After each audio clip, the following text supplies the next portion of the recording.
এটি একটি স্বয়ংক্রিয় কাঠ খোদাই প্রক্রিয়া, যেখানে একটি কম্পিউটার নিয়ন্ত্রিত মেশিনের মাধ্যমে একটি কাঠের টুকরোতে জটিল আনারস এবং সম্ভবত ফুলের নকশা তৈরি করা হচ্ছে। প্রক্রিয়ার ধাপসমূহ: 1. যন্ত্রপাতি setup, setting up the machine. Video শুরুতে কাঁচামাল, সম্ভবত কাঠ বা এমডিএফ বোর্ড, সিএনসি মেশিনের বেড সুরক্ষিতভাবে আটকানো হয়েছে। 2.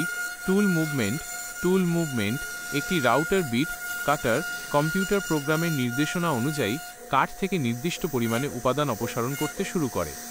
এই বিটটি এক্স, ওয়াই এবং জেড তিনটি অক্ষ বরাবর চলে। 3. নকশা তৈরি, প্যাটার্ন ক্রিয়েশন। ভিডিওটিতে প্রধানত আনারসের প্যাটার্ন তৈরি হতে দেখা যায়, যেখানে আনারসের বৈশিষ্ট্যপূর্ণ জ্যামিতিক টেক্সচার এবং পাতাগুলি স্পষ্ট হয়ে উঠছে। এছাড়াও নকশাটির চারপাশে বা মাঝে ফুলের বা লতানো প্রকৃতির মোটিভ থাকতে পারে, যা নকশাকে আরও আকর্ষণীয় করে তোলে। 4. 3D depth. এই ধরনের সিএনসি প্রক্রিয়ায় একটি নির্দিষ্ট গভীরতা, ডেপথ এবং কন্ট্যুর তৈরি করা হয়, যার ফলে সাধারণ 2D খোদাইয়ের পরিবর্তে একটি উঁচু নিচু ত্রিমাত্রিক 3D রিলিফ এফেক্ট তৈরি হয়। 5. ফিনিশিং। চূড়ান্ত দৃশ্যগুলি খোদাই সম্পূর্ণ হওয়ার পরের অবস্থা দেখাচ্ছে, যেখানে সুন্দরভাবে খোদাই করা আনারস এবং অন্যান্য নকশাগুলি প্রকাশিত হয়েছে।